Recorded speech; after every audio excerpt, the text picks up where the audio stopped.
watching Let's Chat. And again, the topic of our conversation this morning is the book that's out by Art Spiegelman. It's called Mouse. And if you're just joining us, this is essentially a graphic novel, meaning it's an elongated comic book, even though the subject matter in here is far from funny. The McMinn County School Board doesn't want it available to just about anyone who goes to one of their libraries or into their schools. And Michael Dzik, again, as head of the Jewish Federation here in Chattanooga, first of all, thanks again for spending a few minutes of your time with us.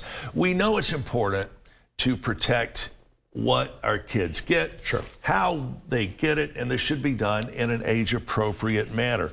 Where do you cross that fine line, or where is that fine line between protection and out-and-out censorship? Yeah, that's a great question. You know, I think a lot of people have come out and said, when books get banned, people are looking at Puritanism, so to speak. We want to purify and not upset people on one way or the other, when in actuality, we need to discuss what's going on in these topics, because if we don't discuss it, this is what leads to issues that we don't discuss in the real world. People are, it's very divisive or anti-Semitic, and if we don't learn about it and learn to think on our own, and we simplify what we learn in schools, then we're not getting to the crux of what's happened in society. If this book is anti-Semitic or not, who should be making the decision about what is available for reading by what group? Well, I'd like to think that, there are some really smart educators here in Tennessee, at the city, county, and at the state level. And Mouse has already been deemed an appropriate book for 8th graders. Yeah, would you repeat that last sentence? Sure, that this book has already been approved by the state of Tennessee and other very well-educated educators here, that this book, Mouse, is appropriate for 8th graders, and it's been taught for decades in the classroom. This is not a new book that just came out 6 months ago. Nor is this concept about the Holocaust a new thing. Right. Over 6 million people died out of this, and as we mentioned a moment ago, there's got to be a way to make sure this doesn't happen again, whether it's next week, next year, or in the next millennium. Again, I admit these are difficult topics to talk about, and as they get older, students will get even deeper into seeing some of the real photos. But in 8th grade, this is a very appropriate way to introduce them to talk about this stuff, because if you don't talk about it and we don't think about it, how did this happen? Why did this happen? How could we, as human beings, allow this to happen?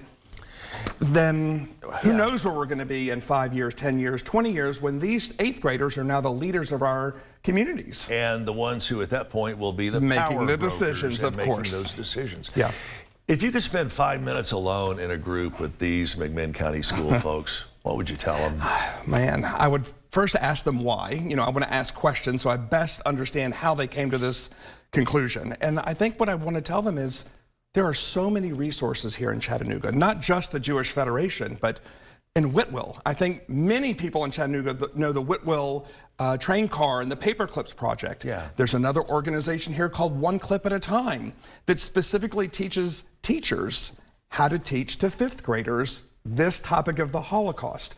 There is Facing History in Ourselves. There's Tennessee Holocaust Commission. There's so many resources that they can have, so I think they would have a better understanding to make an informed decision. And I think you and I are probably on the same page together. We don't have enough resources at our disposal, or as many as we would like, to adequately educate our kids. Why are you trying to take away one such resource? Michael, we want to have you back over the coming weeks. Of course. You and I can sit here and talk for the next couple of hours, and I wish we had that time. We have to take a break. Find out more about the great work that Michael is doing at the Chattanooga Jewish Federation. Federation or Foundation? Federation. You got it. Jewish Federation. All right, you can find them online. We'll be right back.